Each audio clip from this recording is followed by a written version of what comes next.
Good afternoon, everybody. We're going to get this meeting started. Item 8, opening items, called roll call. Good evening. We have board members present tonight are Trustee Arellano, Trustee Castillo, Trustee Calderon, Trustee Aviña, and Trustee Contreras. You have a full quorum tonight. Thank you. We'll do Pledge of Allegiance. Mr. Aviña will lead us. Please stand.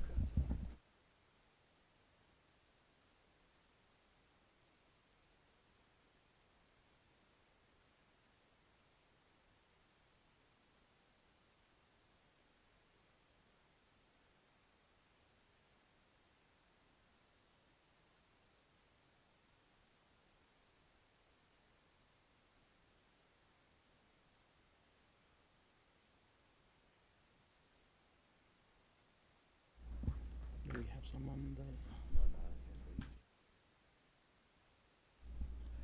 the public hearing? The Board of Education will conduct a public hearing to allow the public input regarding district proposal budget for 2025-2026 school year. There are no speakers on this item. Public hearing closes. Thank you. Item number 2, the Board of Education will conduct a public hearing on the Local Control Accountability Plan, LCAP, and budget of the district for year ending June 30th, 2025. There are no speakers on this item. Public hearing closes. Thank you. C, presentations.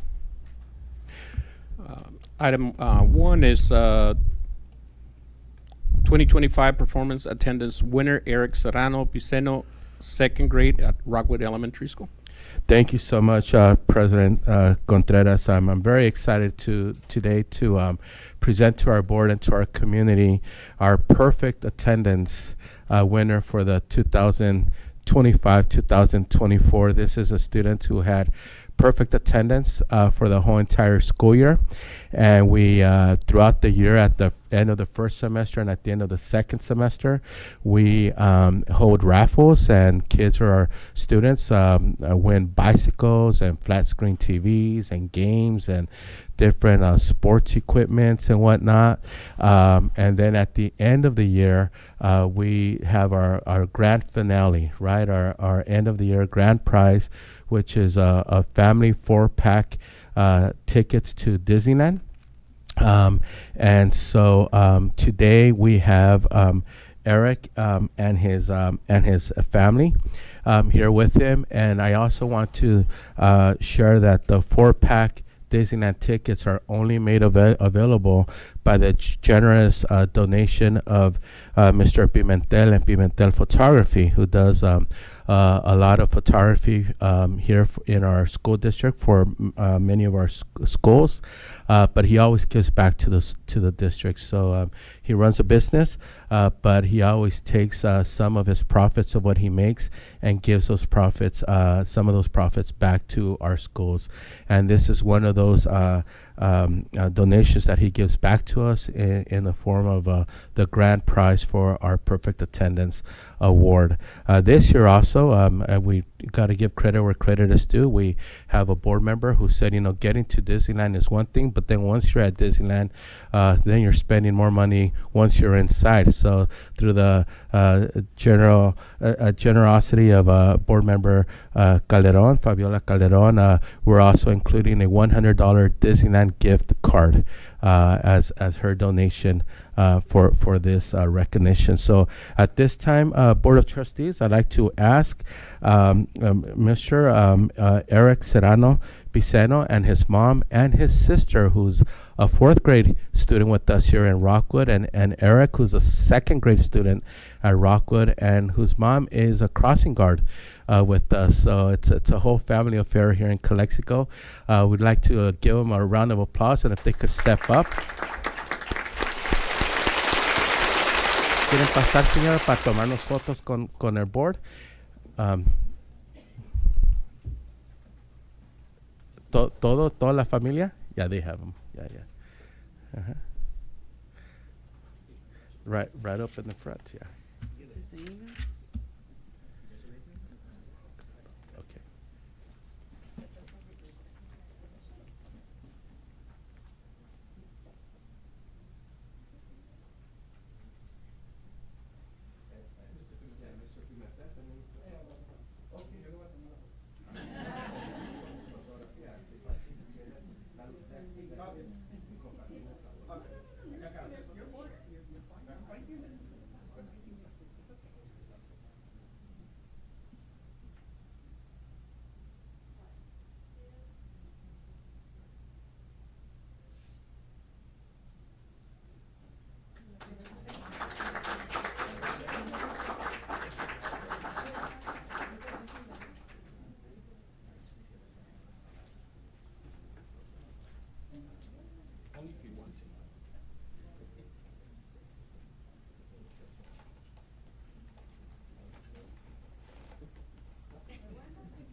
Pues muchas gracias.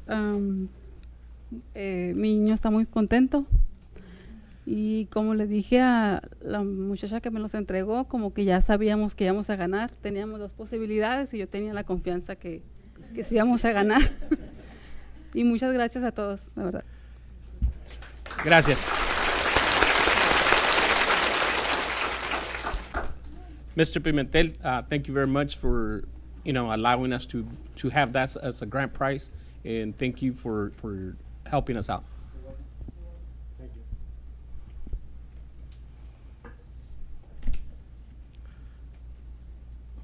We'll go to item number 2, library presentations. Thank you, President Contreras. We're required by the state of California to provide an annual library presentation to the School Board of Education and to our community.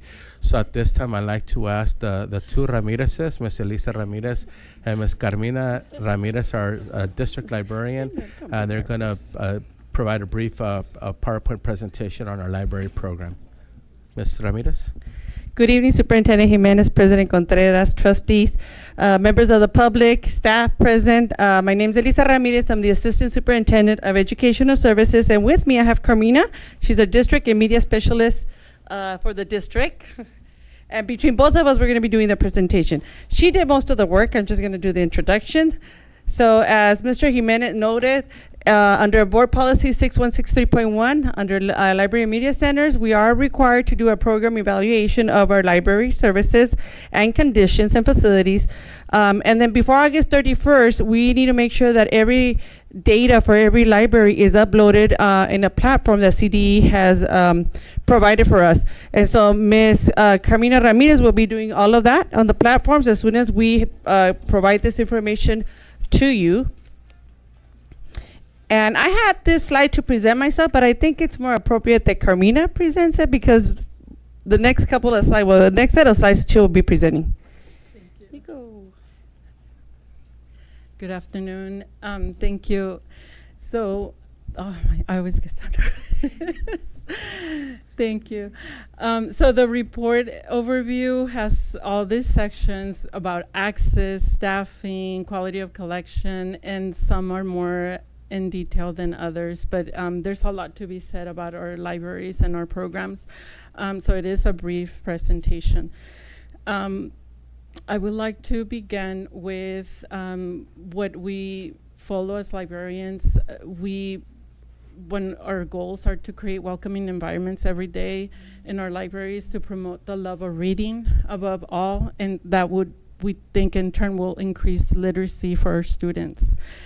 Currently, we have 12 sites. In those 12 sites, we have 11 library technicians. 5 of our librarians are full-time. You can see their hours and the abbreviations for each of the school sites, and myself. So I'm at the main campus, and 5 of our librarians are at 5 different sites, 8 hours. And then 6 of our librarian technicians are part-time, which means that they work 6 hours. And you can see those there. And I'll show you their names in a moment. If you notice the times, we try to be there before school starts, during lunch, and after school. Because libraries are more than a place to go for books. It is a safe space for our students as well. And to make sure that there is access for all students, in elementary schools, we create schedules for every single teacher. So every single teacher has a specific time and slot of time to visit the library. In secondary schools, whole class visits are less common, but there's access, and they might go for research projects, events, and other presentations, and it's a little more flexible. Our elementary library technicians, you might be aware of them. Ms. Lenhart at Blanche Charles, Ms. Tirado at Cesar Chavez, Ms. Cervantes at Dule, who is retiring this year after 18 years at our district, and 15 at the local public library. So a lot of experience. Ms. Beltran at Jefferson. And I'm not sure, oh, there we go. And Ms. Ceballos at Kennedy Gardens, Lorena Contreras at Mains, Ms. Morales at Rockwood, and our middle school librarians are Mr. Nunez at Enrique Camarena, Ms. Ramirez at Willie Moreno Junior High, and for our high school sites, Hilda Iñiguez is our Aurora High School librarian, myself at Calexico High School, and Ms. Lopez at Calexico High School 9th grade campus. Again, for access, we have been using the program of called Identimetrics, which it is a biometrics program. So you can see in the picture, students scan their finger on the scanner, and we get immediately access to their information. So we've been using this program, and we're currently going to update the program. But what this has allowed is for us to open on day one, libraries to be open day one, because in the past we used to spend weeks creating their library cards. So this has eliminated that need and given us more time to spend with students. Oh, and in terms of checking out a book, we allow students to check out books for 10 days. We encourage them to turn it in on time, but we have done away with late fees for several years, so our students are not charged late fees. I don't know what I did. It'll come back up right now, Ms. Carmina. Yeah, there you go. Okay, thank you. So we've been spending a lot of time in the last 4 years. We have transformed our library staff and our libraries. That happened because of a grant we had, the CSLD grant that was 4 years ago. So for 2 years we had very targeted professional development, and not just that, it was the top library trainings that we could ever get. Experts in library, the library field, authors. We had a lot of different trainings during those 2 years, but then they continued, and this is just a collaboration with San Diego County of Education and also Imperial Valley, Imperial County. They invite us, and sometimes we host, but we have not been, we're not spending the money, we're just partners. And so we, along the county librarians, we attend those trainings. So what do those trainings do? They help us so much with collection development. So collection development is basically how do we purchase books, what type of books are in our libraries, and that is very important because it takes a lot of work and being skilled to do that. So we search for recommendations in the American Library Association, Library Journal. We choose books that are awarded. We spend a lot of time choosing the books that we think are going to be great for our students. And one of the main things that we worked on is diversity, because research shows that the more diverse our collections are, that students will check out more books. Also, when a school has weeded out books because they're too crowded or they're just older books, that increases circulation. And to show you that, I have some numbers. Now I'm going forward. Oh, so sorry. Yes, elementary schools.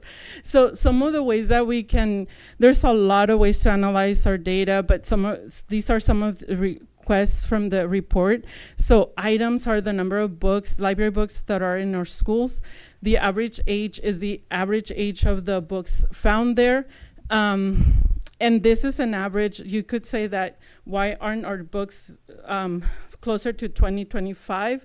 Well, we have new books for sure. We also have a lot of classics, and we have books that were published a long time ago that are still good books that are recommended for our students. So the average is going to look like less, right? It's going to be we should have younger books, but we're still, every year we increase that number, so we get closer to the years that we are on.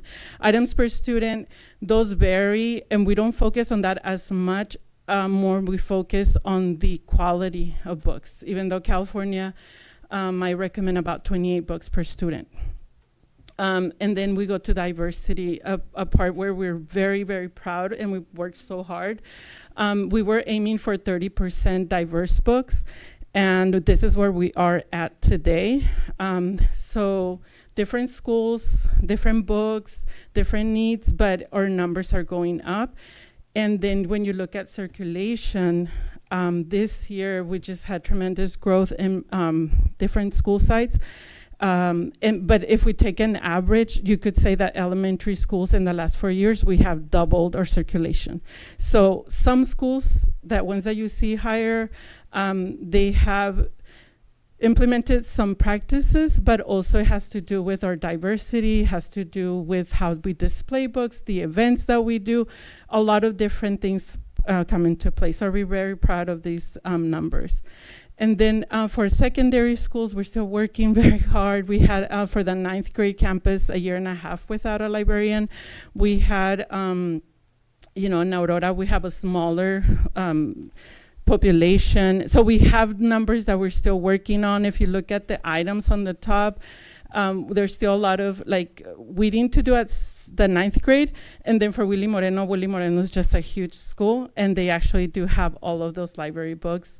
And also the average age, we want to increase that to more newer books, and we have been purchasing new books.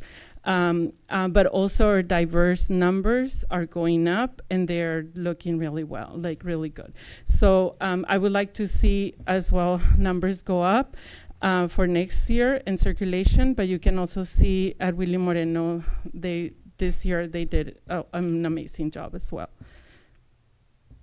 So some of the things we do, we read to as much as we can to students, whether it's in a library setting, an event, or in this school-wide event. We do reading challenges, book cover competitions, book clubs, a lot of different activities, and they vary by site of what kind of things we do. Here's an example from a mask reader event at Cesar Chavez. This was very exciting. The librarian here is leading the event, and there's 3 mask readers in a costume, and they read 3 different stories. Students were paying attention for the 3 stories because they wanted to know who it was. And at the end, they get to guess, and they did not guess who they were. So the readers were also really good, and they were from the community in the school. So that builds community, but also positive reading experiences for our students. We are willing to do anything. I was not gonna put that picture up, but we'll do anything to get kids to read. So yeah, that's a hot dog. And then we read to students here. It was at Dual. We have also focused on, since we are one of our driving goals is to be diverse, we celebrate Heritage Months. So here's some examples of, for example, in the middle you can see some pottery. We read a book to students about potter. This was for Native American Heritage Month, and students got to create some clay, and the students participating were engaged and clapping, and I mean, who gets excited about clay? But we did, after reading a story. And then you have Ms. Ramirez from Willie Moreno put together a program for Dia de los Muertos, again creating community in her library, and then getting those students that don't want to read to participate, and really transforming their experience at school. Here's another one for Black History Month, reading different books, having exhibits. On the left is some pictures we borrowed from San Diego State University, an oral history presentation. So these are local African-American residents who participated in a interview, and their history was recorded. So that's available. Hopefully for next year we can also continue to present it.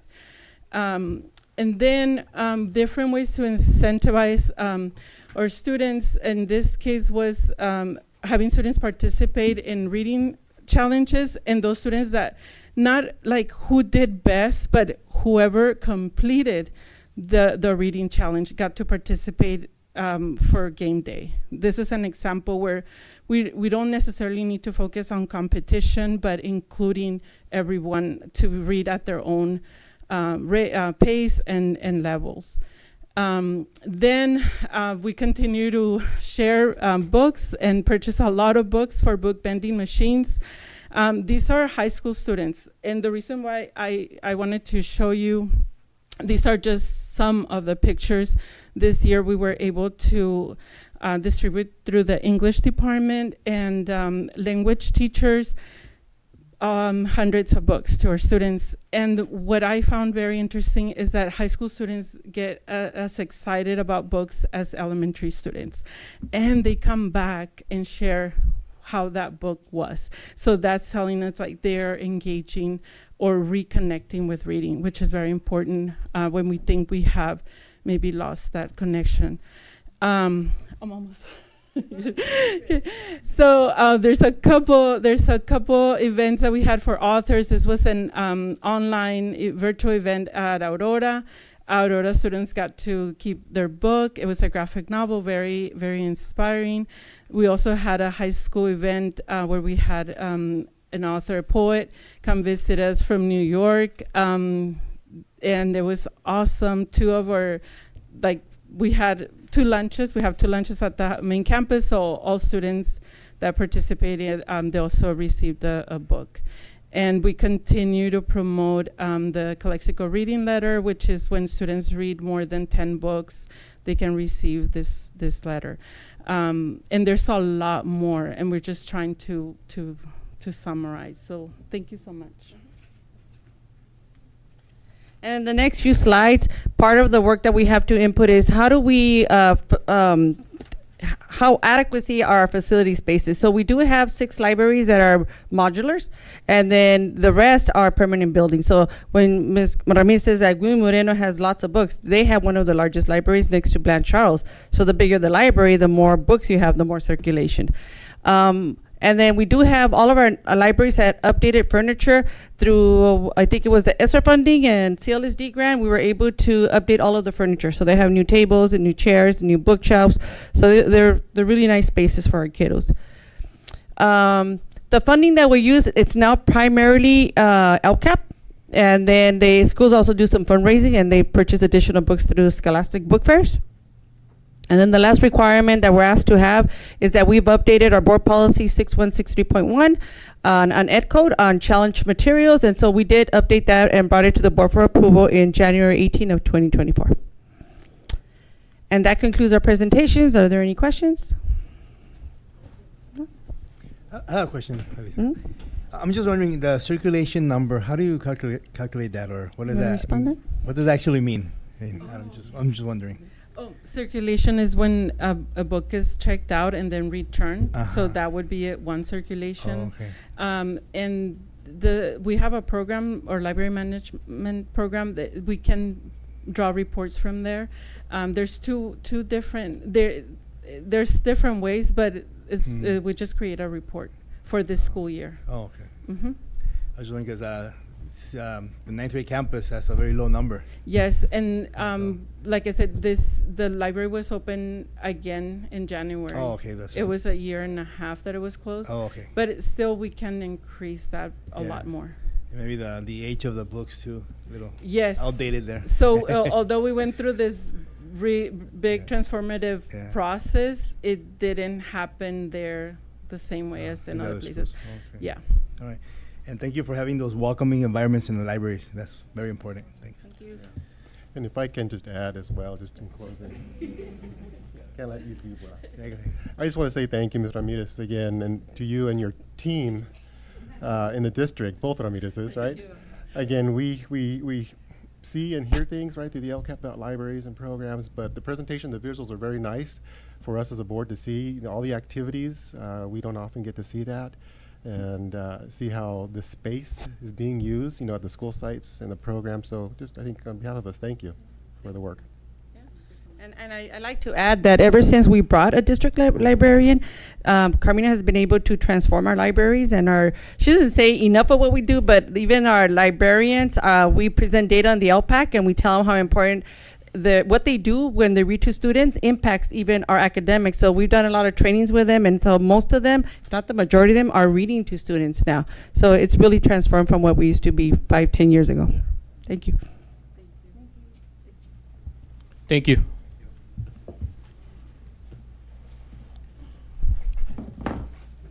We'll move to item D. Comments from the public.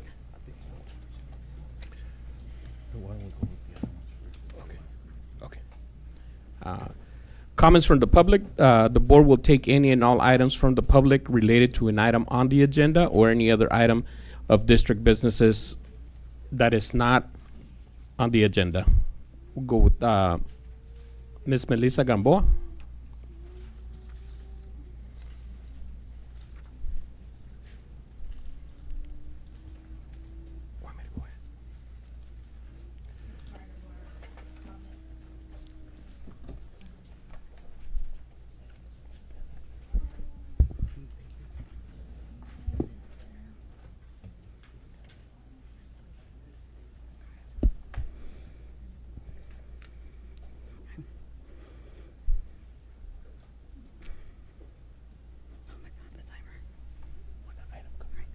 Good evening. My name is Melissa Gamboa, and I've been a teacher in Calexico for over 19 years. I'm here to share a few words about a recent field trip we took with our avid students to Knott's Berry Farm on June 7th. As you all know, planning and executing a field trip for 170 high school students requires a great deal of coordination and teamwork. On the morning of our trip, however, we encountered a sudden challenge. Our buses did not arrive. Although our planned departure time was 8 a.m., unforeseen circumstances beyond our control caused a delay, leading to quite a bit of behind-the-scenes scrambling.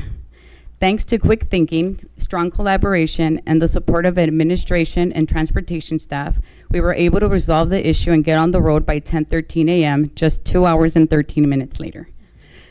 Despite the stress we were feeling, our priority was to remain calm in front of our students.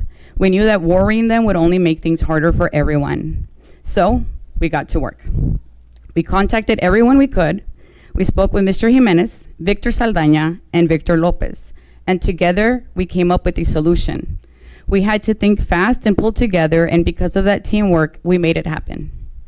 To ensure our students still had the full experience they had looked forward to, we also extended their time at Knott's Berry Farm so they could enjoy every moment of their end-of-year celebration. We want to recognize and sincerely thank Ms. Rio Seco for tirelessly making calls and doing everything she could to find a solution, as well as Mr. Jimenez and Mr. Saldaña for stepping in and helping us coordinate on the fly. But most importantly, we want to give a heartfelt thank you to the four bus drivers, Hector Bravo, Victor Lopez, Enrique Luquin, and Manny Ocampo, who stepped in at the last minute and made this trip possible. In addition, we want to thank Carlos Sendejas for getting our buses ready and moved to the CHS while we waited for our bus drivers to arrive. Because of them, 170 avid students got to enjoy one final memorable day together before summer break. We also want to take a moment to acknowledge the incredible behavior of our students. They were respectful, patient, and understanding throughout the delay. It made us so proud to see how they handled the situation with maturity. Our chaperones were also phenomenal. Many of them arrived as early as 7 a.m. and stayed positive and supportive the entire time. And to our parents, thank you. Your empathy, patience, and understanding meant everything. We always encourage and welcome parent involvement, but we also want to gently remind everyone that in moments of high stress, especially when plans change suddenly, we must treat each other with kindness and respect. We were all feeling the pressure and simply doing everything we could to make this trip happen. The trip ended in an emotional farewell hug from an avid student in tears with their tutor, graduates still wanting to be called seniors, not alumni, and with an infinite amount of thank yous and see you next year from our students. This experience reminded us of the core of what we do as educators. We adapt, we support one another, and we show up for our students.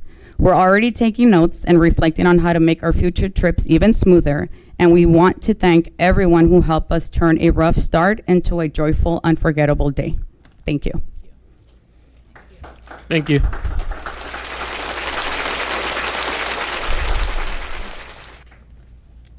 Ms. Blanca Muñoz.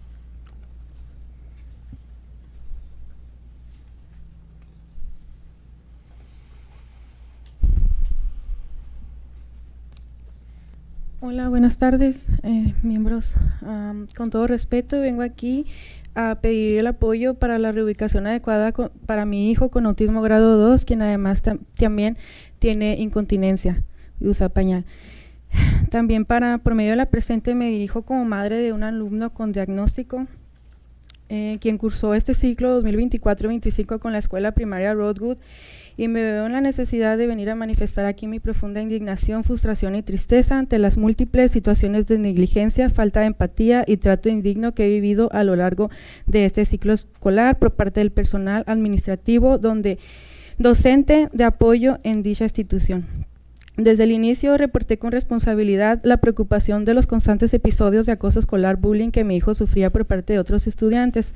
Él manifestaba al salir de clases que un compañerito lo había empujado y en varias ocasiones salía con moretes en la espalda, pecho y cadera, incluso una vez cerca del ojo. Debido a las dificultades de comunicación propias de su diagnóstico, mi hijo no podía expresar con claridad en la escuela, por lo cual optaba por esperar a verme para contarme lo sucedido y entonces yo procedí a informarlo inmediatamente.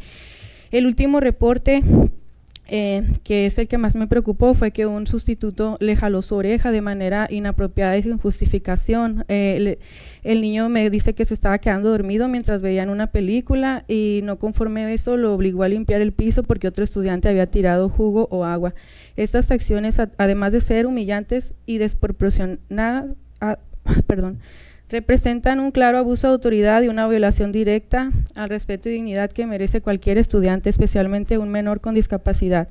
Todas estas situaciones de negligencia y bullying escolar son inaceptables e intolerables y les pido por favor que me ayuden a reubicar a mi hijo, ya que no he obtenido la ayuda suficiente por parte de la escuela y también vine al distrito a pedir la ayuda y solamente me lo van a mover de escuela, pero el niño va a seguir en un salón normal. Adicionalmente, quiero manifestar mi inconformidad con el manejo de las reuniones de IP. En ninguna de las juntas recibí el informe que me deben entregar, sino varios días después. La última reunión realizada el 27 de mayo, hasta ahorita no he recibido una copia del IP final y considero una falta de responsabilidad y respeto hacia mi derecho como madre y tutora legal de mi menor. Asimismo, durante dichas reuniones, el psicólogo escolar se ponían a hablar en inglés con las maestras. Yo la verdad no entiendo el idioma y no se me ofrecía un traductor. Todo el ciclo escolar sinceramente fue una pesadilla tanto para mi hijo como para mí.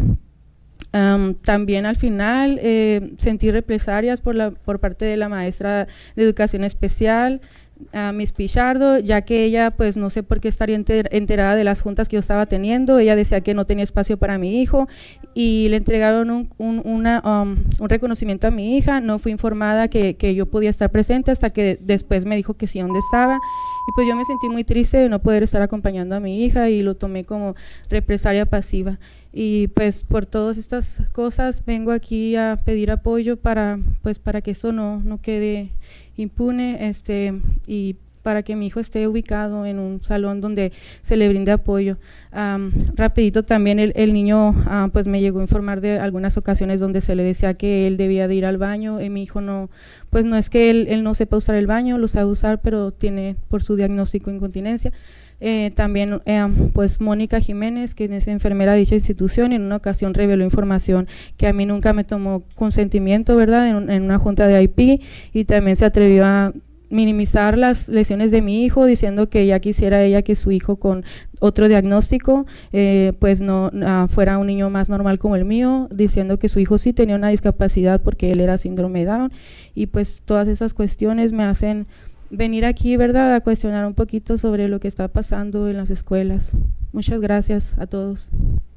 Con permiso. Gracias, señora Muñoz. Aquí tengo su información, se la voy a pasar al superintendent para que se comunique con usted. Muchísimas gracias. Bonita tarde.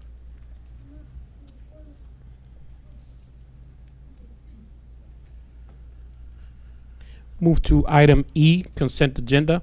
All items appearing will be acted upon by one motion without discussion unless any items is pulled for separate consideration and action. I will entertain a motion. I'll make a motion to approve consent agenda. Have a motion by Mr. Castillo, I second it. second by Mr. Aviña. All those in favor, please signify by saying aye. Aye. Aye. Motion passes 5-0.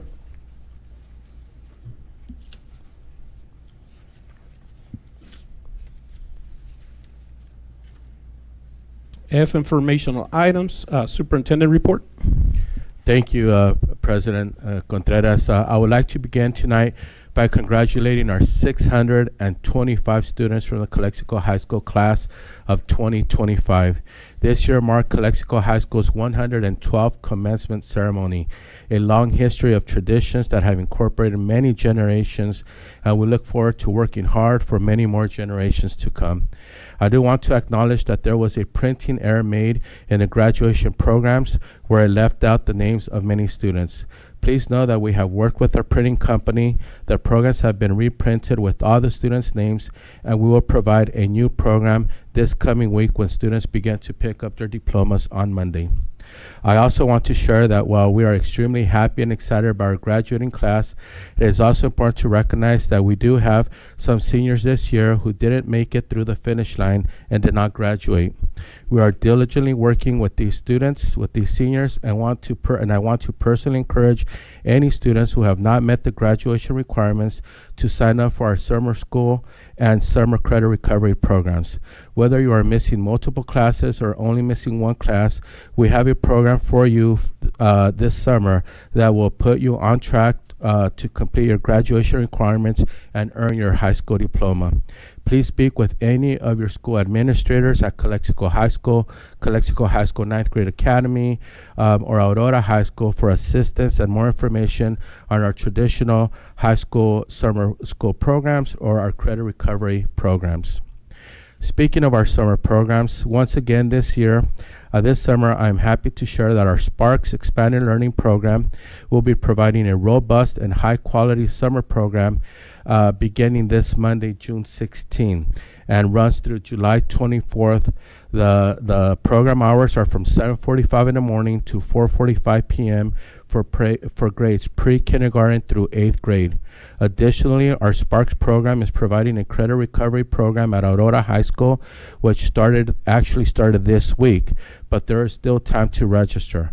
Again, if you're a high school student and need to make up any credits, please visit Calexico High School 9th grade campus, or the Academy, or Aurora High School to receive information about our credit recovery programs this summer. Staff will be able to orientate you to the proper credit recovery program for you to take this summer. As part of our school and educational programs that continue straight through summer, we also provide a comprehensive summer program for our students with special needs in our extended school year program, also known as ESY. Enrollment in ESY is coordinated via a student's IEP. For more information about our special education extended year program, please contact your child's administration at your school site or the Calexico Unified School District Special Education Program for more information on our ESY program, which also begins on Monday. So with this, I'd like to thank all of our high school administrators for our credit recovery and our traditional summer school program. I'd like to thank our Sparks administration, Ms. Garcia, Ms. Hermosillo, and all of their wonderful staff for providing this very robust and comprehensive summer enrichment program, along with the Aurora Credit Recovery Hub, and then also Mr. Dennis Price and his excellent staff for the work that they do with the extended school year program. I also want to congratulate our varsity baseball team for a successful season, winning the IVL championship and making it all the way to the CIF finals. Coach Briseño was named Coach of the Year, and Randy Baez was named Player of the Year in the Imperial Valley League. Jose Ortega and Andrew Garcia made IVL second team, and David Lara and Randy Baez made IVL first team. Congratulations to the entire team for a hard-fought and successful season. Lastly, I want to wish all of our students, families, and staff a wonderful summer break, and to all of our employees who work straight through the summer program. Thank you for all that you do in getting things ready for the start of the 25-26 school year. Thank you, Board of Trustees. This concludes my report for tonight. Thank you, Mr. Jimenez. Board reports, Mr. Arellano. Good evening, everyone. Mr. Jimenez kind of took everything I was about to say, and I don't really want to repeat what he just said, but congratulations to all the students and teachers, staff, everyone. I think everyone did an exceptional job with the graduations. I'm looking at Mr. Lopez right now. I was able to attend the Aurora High School graduation. Him and his team did an exceptional job. Unfortunately, I was not able to attend all of them, but I did attend Willie Moreno's. Ms. Vadia and her team also did. They had a very nice graduation, but the one that took it all was the Calexico High School, man. It was great. We did have a little, things happen, but it doesn't take away from the actual graduation. The kids loved it. There was a lot of kids crying, smiling. There was a little bit of everything, but the credit goes to the teacher, staff, Mr. Moreno, who was out there trying his best, Mr. Noriega, Mr. Martinez. Those are the people that just come to mind. All the teachers that were very supported, thank you for your hard work. It does not go unnoticed. And I wish the students the best of luck for the ones that are moving on to higher education and the ones that are going to any vocational education as well. So thank you. Thank you. Mr. Castillo? Again, I think similar, but I think May and June are kind of magical times in the district. If you're at the school sites, it's we're wrapping up the year, closing for our educators and staff. You're packing up your classrooms. Students are excited to wrap up and promote or graduate. So, again, I think I just want to say thank you again for just a wonderful year. Certainly it's not always easy. There's challenges, there's resilience, but again, I think time and time again we hear of just the wonderful work that everyone in the district does.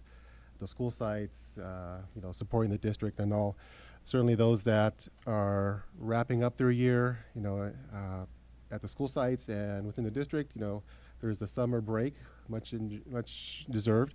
So we want to wish them during that time and rest.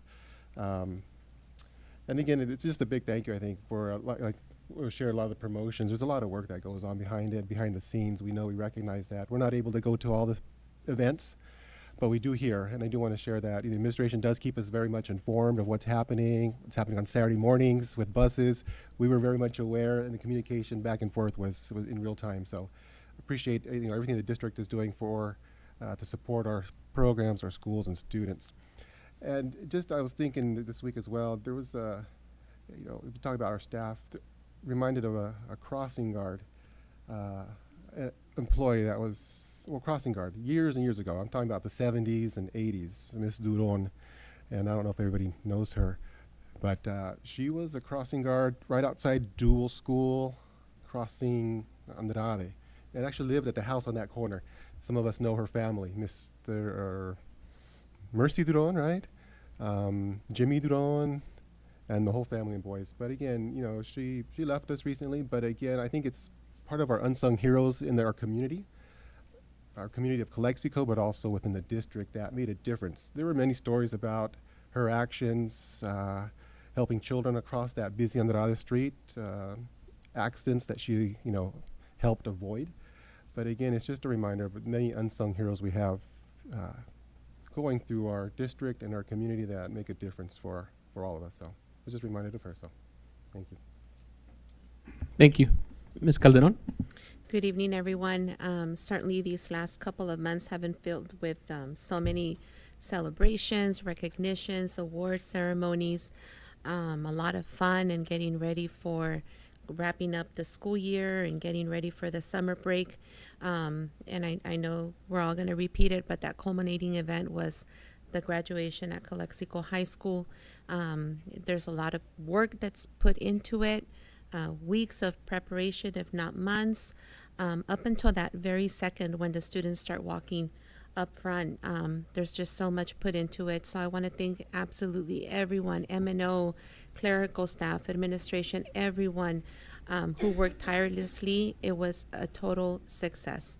That hiccup, you know, it's a shame. We want to see our kids' name in that program. A solution was immediately provided. We're gonna fix that, but it was truly a memorable event. There was a lot of emotions. There was a lot of tears of happiness. Just a total success, and I'm very blessed to have been there and witnessed it. So thank you for that. I also want to wish all the kids that are going to be on summer break, enjoy it, be safe. The parents, the families, those that are going to be attending summer school, all of our staff that's going to put in the work to help our students stay busy during the summer. All of the fun activities, I'm looking forward to coming out and see it in action. I'm going to schedule something with Mr. Jimenez, Superintendent Jimenez, and see it in action, because the ballet and the yoga and all of these things that are happening that I wish I had when I was that age going to summer school. It wasn't fun back then. It's a lot of fun now. And then breakfast, lunch, and dinner, and just thank you. Thank you for everything that you do.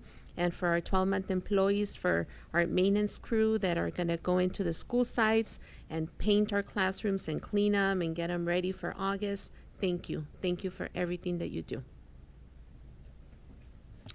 Thank you, Ms. Calderon. Mr. Aviña?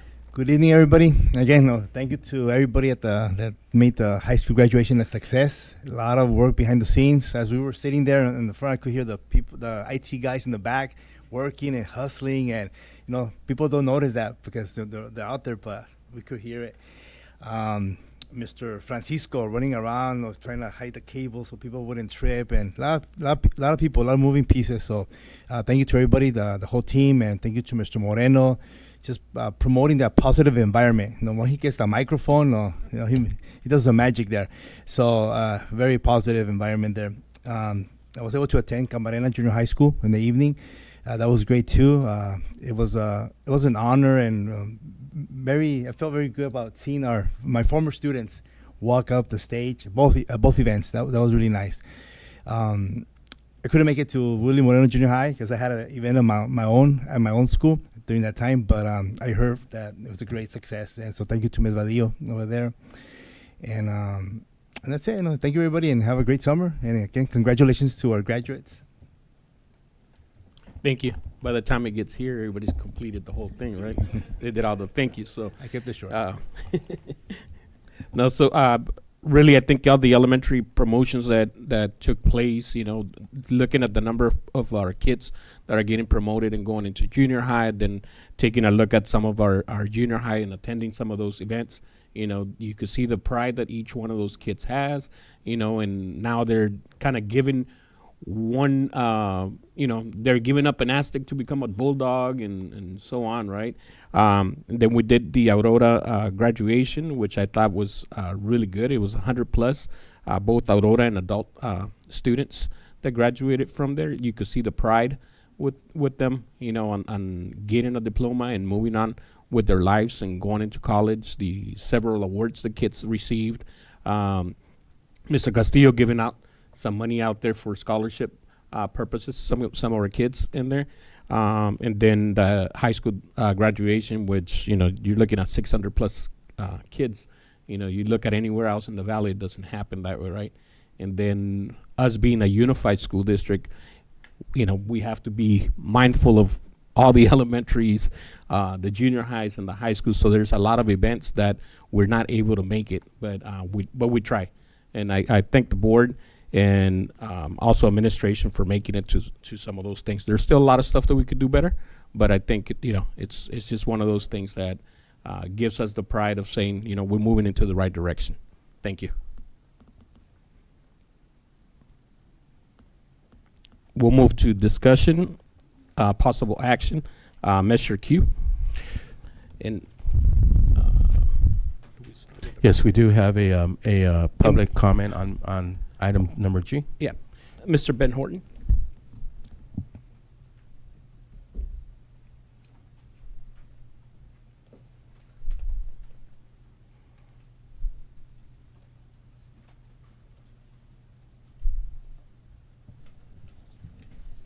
Trustees, this public, the reason I came up here in reference to Measure Q was that I had some public to come up to me. They were looking at the agenda and reference to Q, they didn't see any backup information.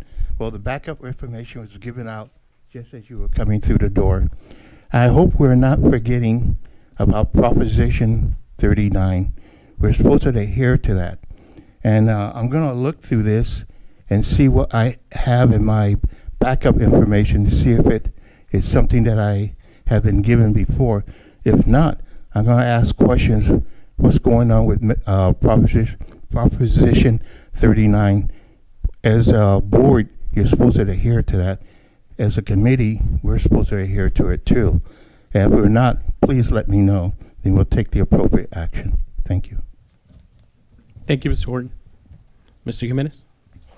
Thank you, President Contreras. At this time, we're going to provide a joint presentation on an update on our Measure Q project that is very quickly coming up online right here. The steps are in motion.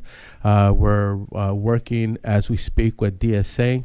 The plans are in. We're in the timeline with DSA that they're reviewing our plans, and the minute that we do all that work that entails the Department of School Architecture, and we get the green light, we're ready to hit the ground running. So at this point, we do want to present some information to the board and to the community, and I do want to share that this, of course, all this PowerPoint presentation, all this information is made available to the public upon request at any time, and of course it's going to be placed up here as well at this board meeting for the public record.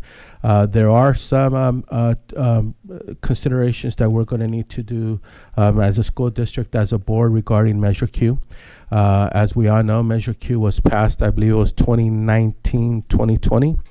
That was a good 5 years ago.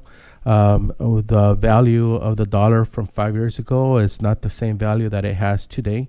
Over the past 5 years, there's been quite a bit of inflation. Things cost more money, people are getting paid more as well. So goods and services and labor is more expensive. So the original bond measure went out for $47 million. We have spent $9 million of that $47 million, which will be explained in a little bit, in the work that has already been done with the demolition, the interim housing, the raw removal of the soil work that needed to take place, that we were required to take place. But regardless, we're currently at $57 million in that budget, and that's because the district has, for several years now, has very diligently been working to put money into Measure Q, because we know that we're going to need more money than the original $47 million bond. And like I said, even after having spent some of that money already on Measure Q and only Measure Q, so only Measure Q dollars are going to Measure Q, not a single cent of any Measure Q dollar has gone anywhere else. And although we've already spent 9 of the 47, we're still sitting at $57 million. So $10 million above and beyond what was the original bond that was passed. But the cost of the project, as what was decided years ago, right, to the multiple buildings and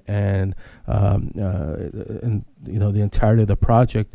Of course, we're getting those cost numbers coming in, and today we're going to present to the board and the community what that's looking like, and discuss some of the possible options for us to explore, you know, as we move forward with this project. So at this time, I would like to ask our team, Mr. De La Torre, our Assistant Soup of Business Services, Mr. Jimmy Sanders, our architect firm, and Mr. Mark Scholl from our construction company to approach the podium as we are going to provide this PowerPoint presentation. Good evening, President Contreras, trustees, Superintendent Jimenez, colleagues, and community. Tonight we're very happy to be here to provide a Measure Q update. As Mr. Jimenez already said, we do have Mr. Jimmy Sanders from Sanders Inc., our district's architect, and we have Mr. Mark Scholl from Balfour Beatty. We're going to go through the presentation. Mr. Jimmy Sanders is going to get started on it. Then when we get to the amount of funds that Mr. Jimenez was citing, I'll come back and do some presentation on that. And then Mr. Mark Scholl will also be here available to discuss any other questions regarding the construction that you may have. Okay. So without any further ado, I give you Mr. Jimmy Sanders. Okay, thank you, Mr. Board President and Board Trustees, for the opportunity to give you an update on our Measure Q project, most importantly, the status.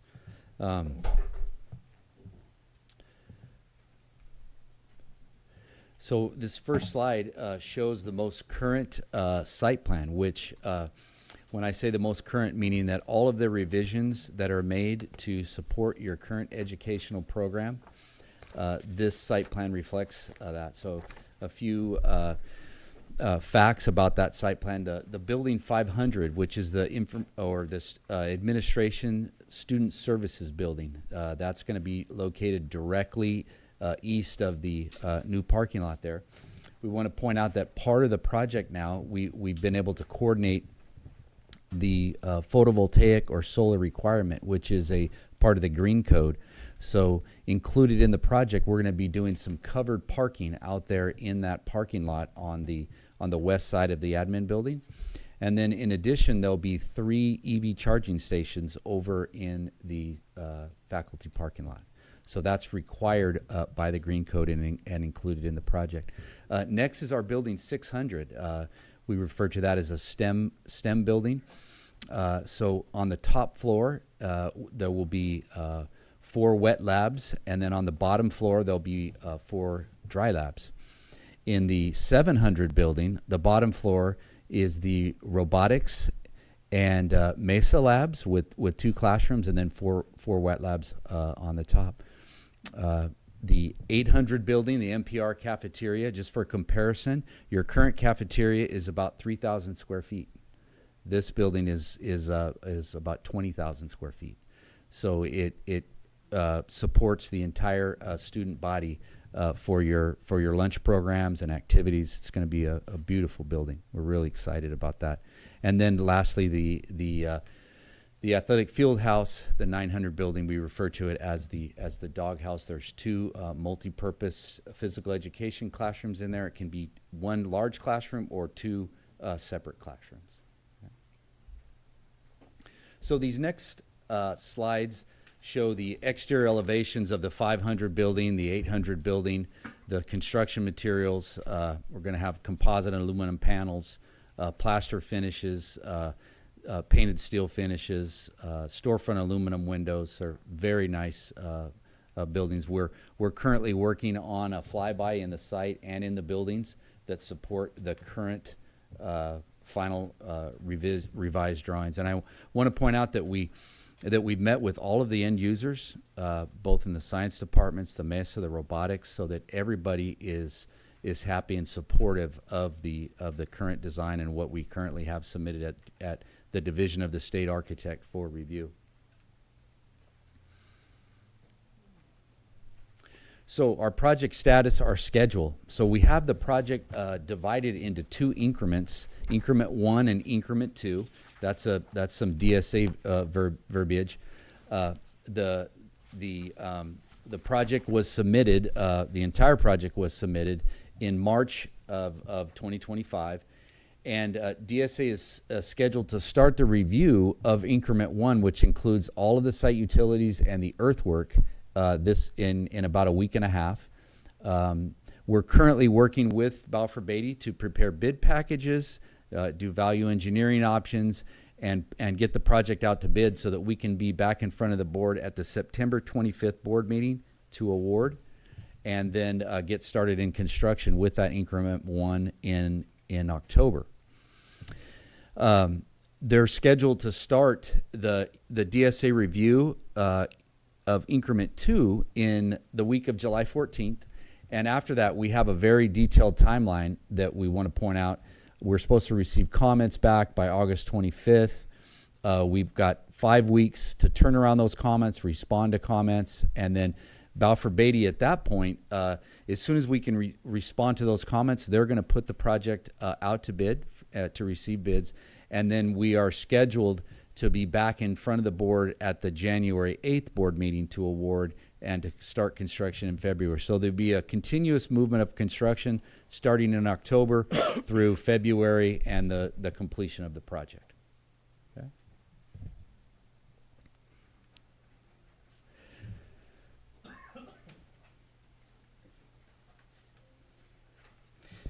So as Mr. Jimenez earlier mentioned, the issuance of the bond was 2019-2020. At that point in time, the district estimated a project budget of $65.4 million.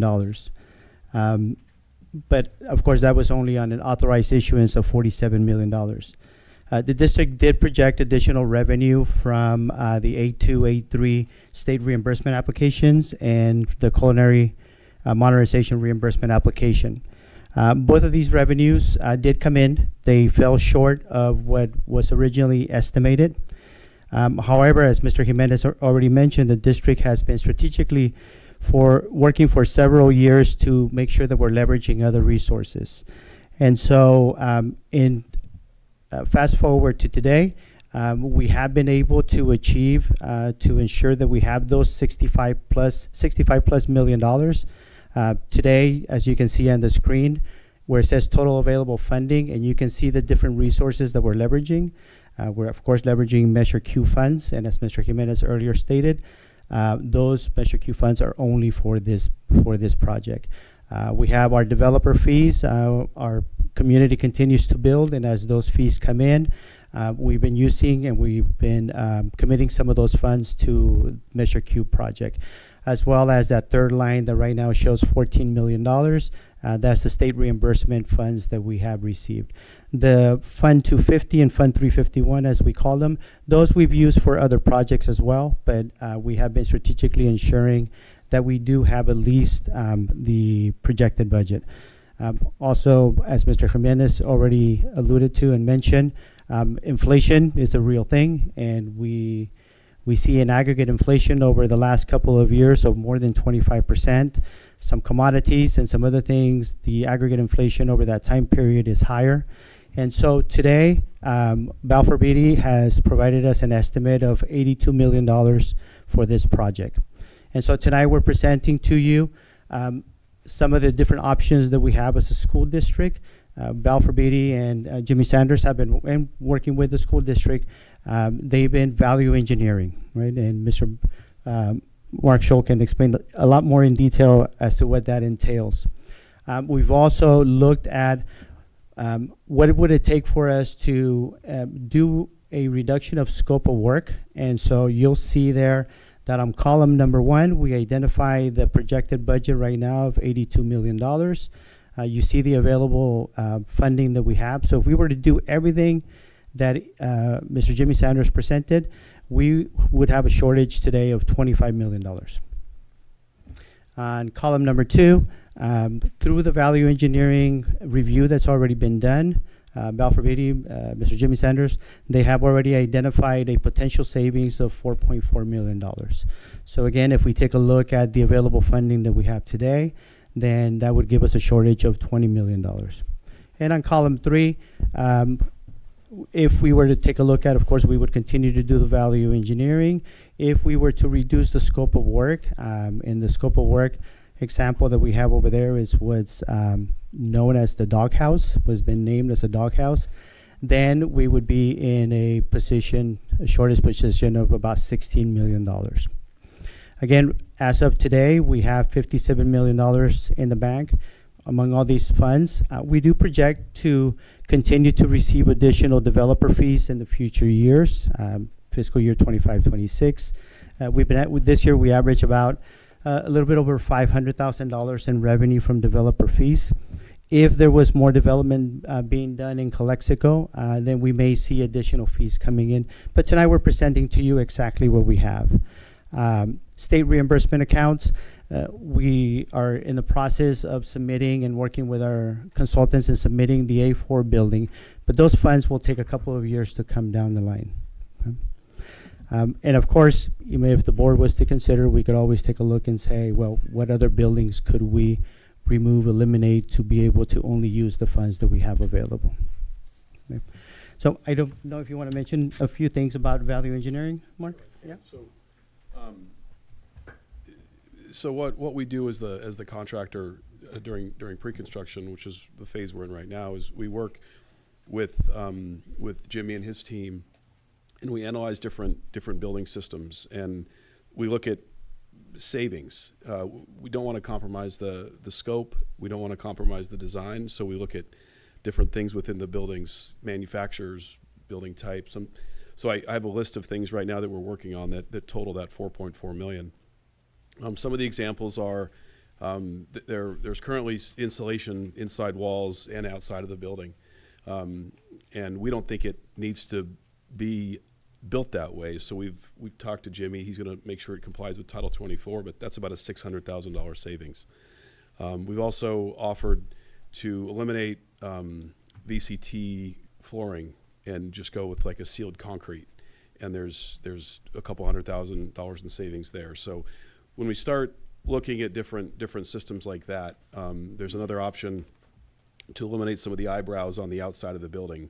$500,000. So just ideas like that we want to make sure we keep the overall design intent intact, but suggest things that you don't see necessarily. We could eliminate some ceilings in some areas which you would see, but there's big savings. So we look at that as kind of a shopping list, and then work together with Jimmy.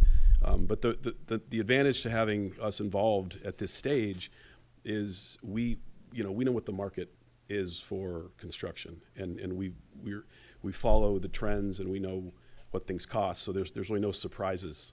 When we do go out to bid, which would be in a few months now, we know what the market's doing, so we can make those adjustments now. Any questions or? So one of the things I'd like to point out is our priority and our preference to, if at all possible, not reduce the scope of work, right? Which the initial value engineering that Mr. Shaw just talked about does not reduce the scope of work, right? And so what we're going to discuss right now is that we always knew that what that Measure Q bond was not going to pay for the entirety of the project, right? We knew that from the beginning. We knew that the district was going to have to leverage and seek additional funding, to complete the entirety of the project, which we are really working diligently to be able to do. So what we want to present tonight are our current funding and what we're eligible for that would pay for the building. But as Mr. De La Torre is going to explain a little bit, the state eligibility reimbursements or rebate programs, we qualify for them. We meet the eligibility. We're working with our consultants to get in line for that money. But that money won't come for another few years, right? It's not immediately. And that money won't come until after completion of the project. That's one of the requirements. So we're going to ask the board for some kind of like some direction tonight as to different options for us to explore. As of right now, it's not an action item as to like do this, but rather explore different options to get us to fill in the gap for financing between the $57 million that we have and the total amount of what the estimate projected cost is going to be, and to get us there between now and then, in which then we would be able to pay for with the state reimbursements that we're eligible to for. So at this point, I'm going to ask Mr. De La Torre to provide that part of the presentation. So as Mr. Jimenez mentioned, on this slide, of course, here you go back and see the $57 million that we have been citing. So the good news is, the bad news is that we have a shortage. That's the world that we live in today. Inflation, we got less than we anticipated from previous reimbursements from the state. But the good thing is that our school district has eligibility with the state of California. And so on this slide, you see that the high school itself, where Measure Q is going to be done, has an eligibility of $21 million. Seismic mitigation eligibility also is $6 million. And minimal essential facility application, another $700,000. On this next slide, and then we'll go back to that one, it shows the overall eligibility that our school district has. So as you can see there, overall our school district has $52 million in eligibility, but right now we're only focusing on the high school because this project is only for the high school. So again, as Mr. Jimenez said, we do have the ability as a school district to look for financing to be able to make that shortage on the different options that we have. Now, this money, of course, would not come in from 5 to 7 years. So it's money that right now the school district doesn't have in the general fund to be able to leverage to get this project going and then look for the state reimbursement. It would be an opportunity for us. One of the opportunities for us would either be to go out and seek this financing that we could obtain a loan, a certificate of participation. We are consulting with our financial advisors to see what methods of financing would be the best for our school district and our situation, leveraging that future revenue. Jimmy, I don't know if you want to speak to a little bit about the seismic mitigation, the seismic mitigation and. So the seismic mitigation program funding, that's to seismically mitigate, bring the current buildings up to code. So as you all know, we've torn down 3 classroom buildings, your admin building and your MPR building. So what we're doing with that program is we're seeking funding to seismically mitigate those. Now, it sounds kind of odd because we've already removed them from the campus, we've torn them down. But because of the structural deficiencies that they have, they're eligible to receive the money that it would take to seismically upgrade those. And so we're in the process right now. There's 5 separate applications to DSA, and we're in the process right now. It's a very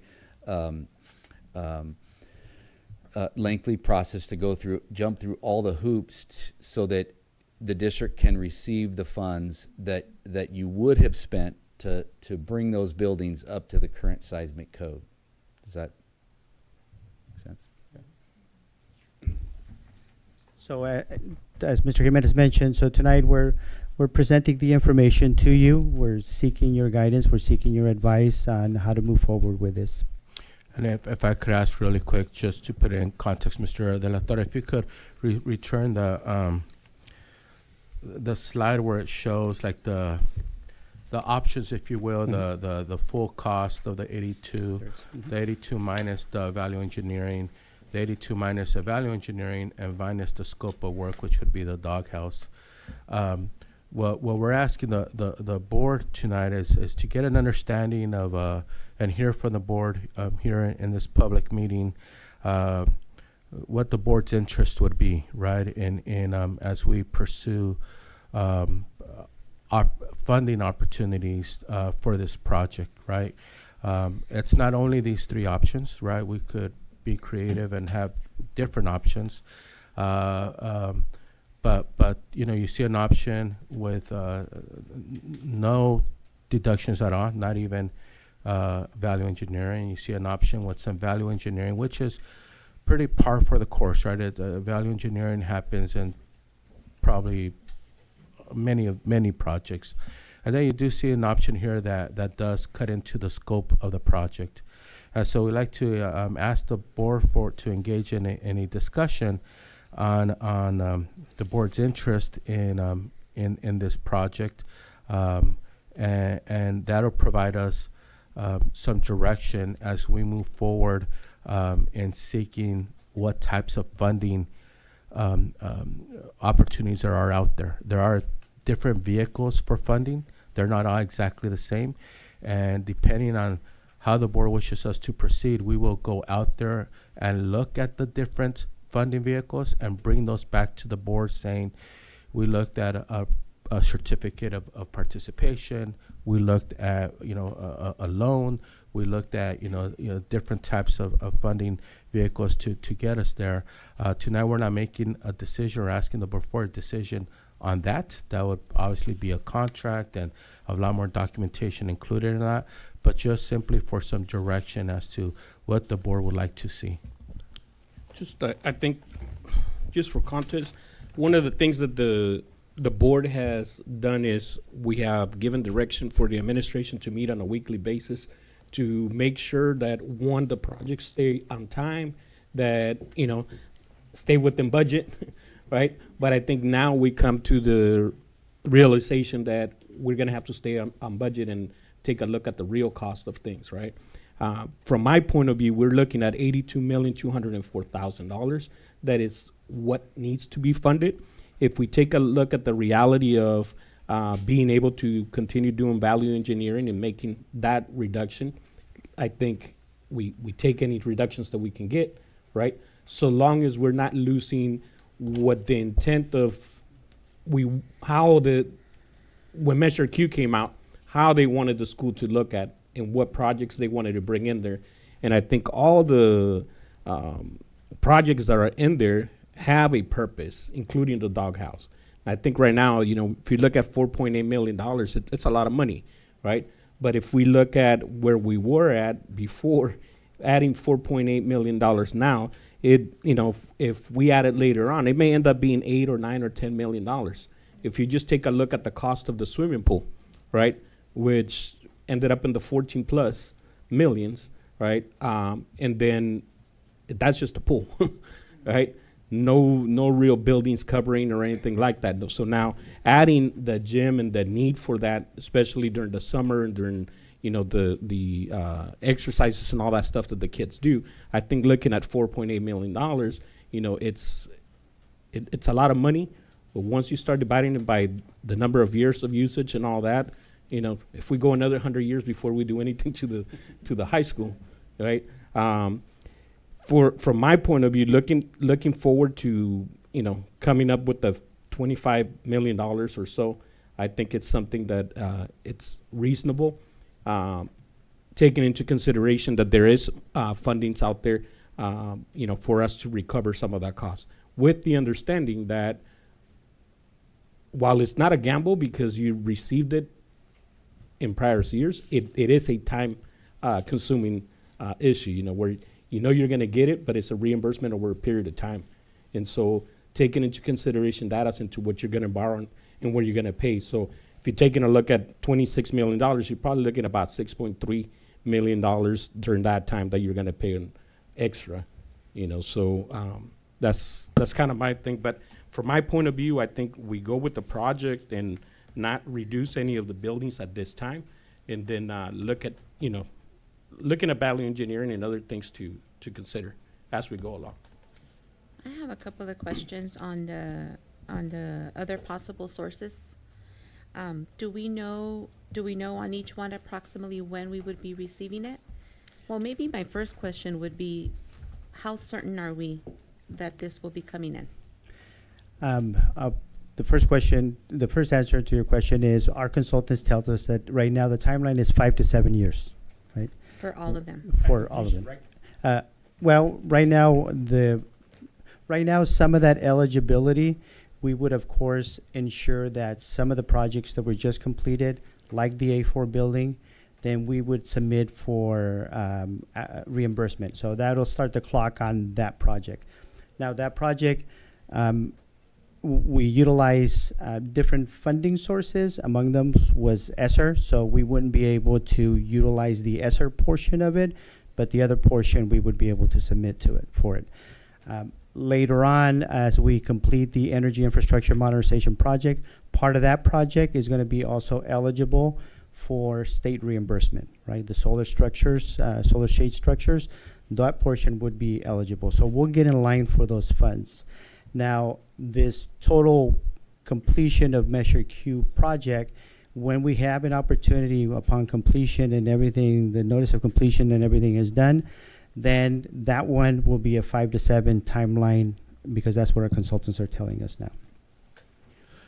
And I think Jimmy could also, Ms. Calderon, Trustee Calderon, provide a little bit more information as well, like based on his experience, because we had that exact same question about if you meet the eligibility, right?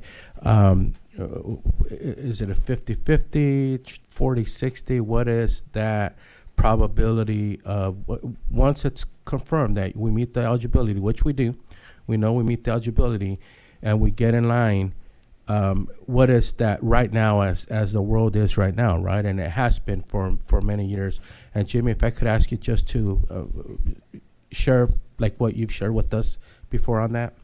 Well, so once that eligibility has been established and OPSC, the Office of Public School Construction, agrees to that eligibility, if you submitted an application, if you obtained all of the state approvals and then submitted an application and then didn't receive your funds, well, you would be the first district in the history of the school facility program to not receive the funds. So there's things look good. Yeah, you just have to jump through all the hoops and then wait for your turn to come up and receive the money.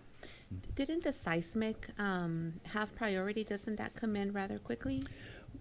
Yes, very, very, very good point or good question. And so a seismic program is considered hardship, and it goes to the front of the line. Mm-hmm. What we're not sure about is even at this point, going to the front of the line, if the current bond funds have been expended, and if you're going to get enough in front of the line to actually get funded in this current bond, or if it's going to take that next bond in 2028, they're saying. So that's why there's a lot at play, but again, eventually you would receive the money, and that's why they say the 5 to 7 years. Yeah. So these three options that we have in front of us, do we need to determine how we're going to proceed prior to going out for bid? I think yes, and kind of like how Trustee Contreras, President Contreras, summarized it is, for example, what he stated was, I would like for the district to explore moving forward, finding the financing or finding the funding for the entirety of the project without removing scope of work, which means without removing buildings. And one of the reasons to put this into further context of why we put up there the doghouse, like why the doghouse, why not the STEM building, or why not the student services building? The history of this, the bond measure, when it went out to voters, it only stated money for school facilities. It did not state for this or for that. It just said school facilities in general.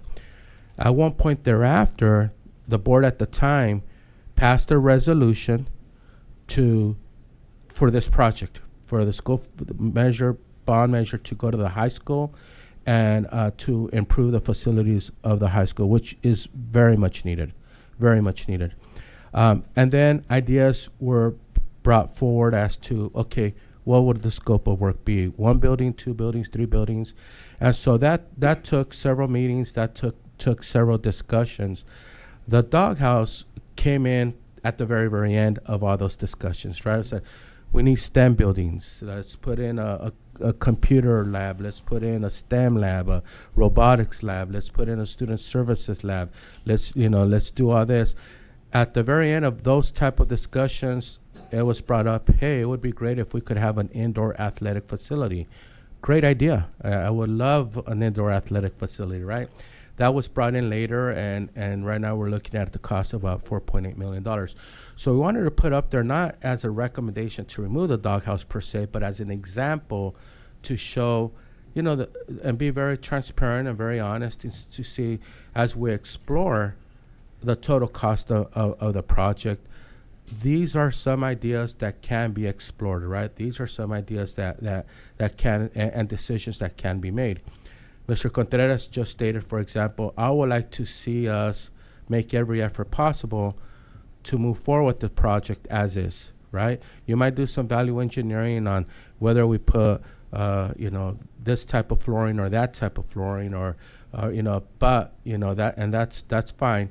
But now eliminating scope of work, right? So, but yes, eventually we do have to come up, and I would ask our team up here to confirm this information. We do have to come up with our total estimate is, like how much money we can spend in order for the construction team to move forward to do that work, right? As they move forward as to doing the bids and the sub and all that sort of stuff, we do need to provide, let's move forward with 82 million, 77 million, 72 million, or whatever that figure may be. That last piece, am I correct on that, Jimmy and Mark? I'll speak to it. I'll say that's and invite you to speak also, but that is correct, right? And getting to what our budget is will also give us the opportunity to continue to look at how much more savings we could do with value engineering, right? We're never going to take value engineering off the table as long as it doesn't change what the outcome is that we're looking for. And I would add to that the way we have this divided up with the increment 1 and the increment 2, we can come back to the board as per our schedule and get started on the increment 1 because it's all of the site work, and then it gives us some time to make sure that we have whatever we're going to do in place for those other funds before we come back to the board in per the schedule. It was the January 28th board meeting, right? We have some time, but we don't need to sit on our heels. We need to get moving. But all of that needs to be in place before we come to the board at that January 28th meeting, but not necessarily for the September meeting. And we're pending feedback. I'm sorry. No, go ahead. We're pending feedback from our financial advisors. We're working with our financial advisors consultants right now in providing the different funding mechanisms for funding school facilities. There's not just a straight loan, not just a traditional loans. There's multiple options to come up with the funding, and of course it would be an application process on our part, right? The district would have to submit an application and get approved just like any one of us would for any loan personal loans that we would take, mortgage or car or any other type of loan. So we would submit applications for the different type of a funding instrument for the amount of money that we're looking for. So as I shared, so it's is it the board's direction to really explore the totality of the project as it sits right now? Because we could explore that. Now we could come back and say, after going through the process, this is how much money we're able to get. We could get the totality of the 77 million, right? Or we fell $4 million short of the $77 million, and there's the doghouse, right? Or what have you. So it's more on the direction on the scope of work, so that we could come back with another presentation in the near future to the board after consulting with our financial advisors as to the type of financing instruments that we have available for us, what would be the interest rates? What's the repayment schedule? When does it start? How much would it cost us?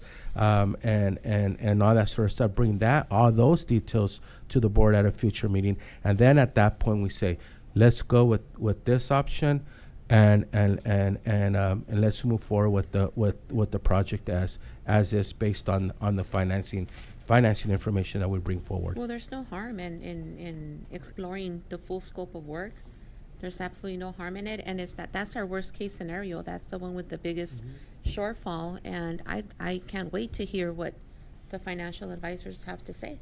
Yeah, I think, one of the things that we're going to be looking for is, if my worry is if we don't go with the 82 at this point and just say, let's start the bidding process and all that, and not just saying we're just going to go with it, but like you said, continue with the exploring of how the additional 25 million come about, where we're going to get the additional money, what additional applications do we need to put in the meantime. My worry is that if we don't go with the $82 million now, 6 months down the line, or even 2 months down the line, it may end up being 84, and it could get a little bit more costly, than locking in what the maximum would be for the project at this time, right? And then moving forward and continue with the direction that has been given to the board of doing the weekly meetings, direction of looking at funding, bringing that information back and seeing, what timelines look like and stuff, because I think then we could move on a phase 1 or a phase 2 and take a look at, be diligent about it, take a look at where we're at, was there any value engineering that could be considered and reduce that risk or that funding portion, but that's kind of where I'm at. So, I agree with you, Mr. Contreras. I think you go for the 82,000. I think, the doghouse, I think we need it. It is what it is. And I think we go for it. It is a risk, but it's a calculated risk based on what I'm seeing right now. Like Mr. Jimenez mentioned, I think we have a future meeting to discuss, interest rates and how we're going to pay for it. There's a saying, there's different ways of skinning a cat. We just got to know how we're going to repay that 25 million, which is the maximum, right? We can always look at the value engineering and bring down the cost. But right now, at least for me, we should go for the $82,204,000. So I got a couple questions then for the team here. So regarding the other possible funding sources, we're still looking at the applications to submit to state for seismic, right? That's SB 300 funding back and other funding. Those applications haven't gone in yet? The applications haven't gone in yet. Okay. A4 was just recently completed. Once all that is submitted, then it'll start the process. But we will be in line for that. So we get I know we get in line, yeah, and it's a long line already with limited funds.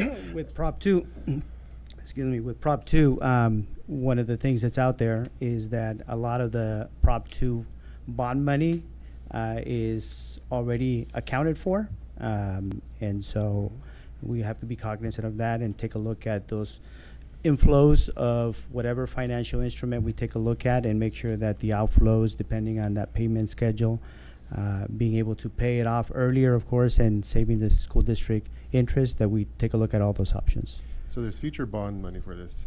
I'm just wondering, in this budget proposal right now, is there anything for facilities? In Prop 2? Prop 2 and California's budget right now, the proposed budget. Prop 2 Prop 2 was the bond that recently passed, and so that one is slated directly to facilities. I think I don't want to put words in your mouth, but I think one of the things that you may be asking is, what does the state budget look like, and are they putting more money in facilities? We do know that the state of California right now is projecting a $12 billion deficit. The legislature and the governor have until June 15th to finalize their budget. They have been looking at many things to cut, whether that's facilities or not. We haven't seen the final budget, So, I mean, it's Okay. something that we have to keep our head on a swivel and take a look at it.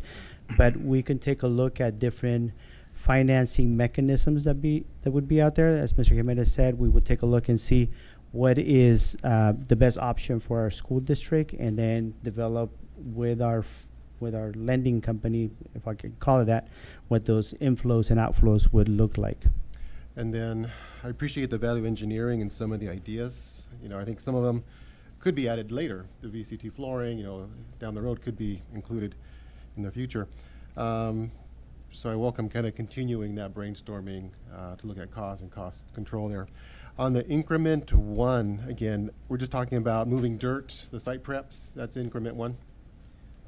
Well, it's all of the essentially all of the underground work, and also the required EV charging station and the solar voltaic shades. Okay. So there's a lot of earthwork that has to take place, and then of course a lot of site utilities to support all the new buildings that would also take place.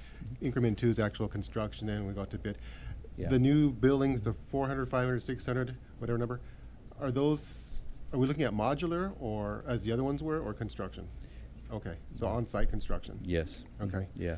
Yeah. The other buildings were the style of the educational program that those buildings supported. It lend itself to a modular type building, whereas these buildings do not. Yeah.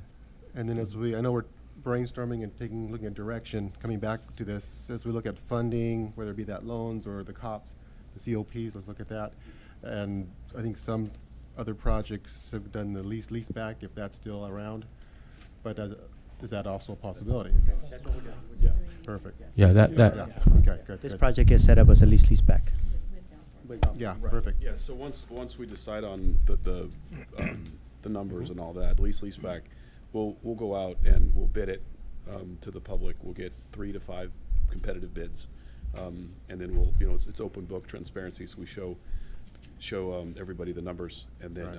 you know, we come up with a GMP, we call it, which basically says we're all in. If nothing changes, here's your price. Okay. And then I think just finally, you know, we're talking about this, and I know we've got some other folks and people helping us. I'd kind of welcome also input from the Measure Q, Mr. Or Ms. Horton, but Ms. Montes? Leonor. Input, just to hear feedback, again, as our kind of partners in our community as we look at facilities and projects. But again, yeah, I think looking ahead, I would kind of support going for the full project, and then again, we could always scale back. Yeah, just a quick question. The complete construction for June 2028, that includes the doghouse, right? The whole package, 82 million? Correct. Okay. Everything. Yeah. Yeah. So, Okay. just I think, you know, on the action item, the motion that I would like to make today, just so that we get started with this project, is to authorize the $82,204,309 funding for the current project as is, with the doghouse and everything. Seek funding to the $25,200,208. Look at the timelines for reimbursement and resources that are available for us, and then provide quarterly budget and project information to the board as into how we're progressing, you know, and then taking a look at, you know, is there any value engineering that gets identified during that period of time, and that would be my motion. The first one concerns me. What was that first one? Is to authorize the $82,204,309. The total We're amount. just exploring at this point, no? If I could ask for clarification, Mr. Contreras, I'd like to authorize staff to seek the full funding. Correct. Okay. Because we're not authorizing the Correct. money, we're authorizing the process. Process of the the funding. process. Okay. Correct. Exploring the funding, right? Right. Yes, exploring the process.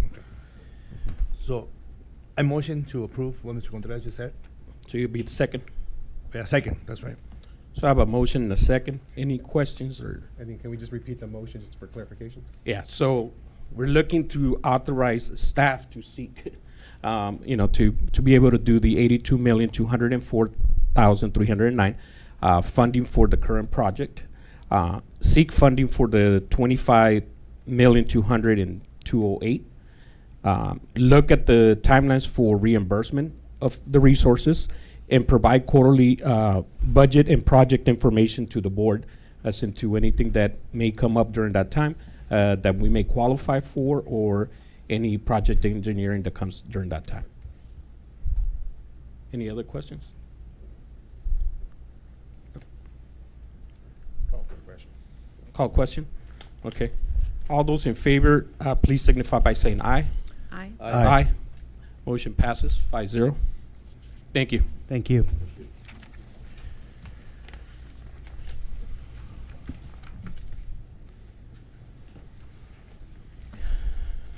We'll go to action items, consideration and action or approval of the following items.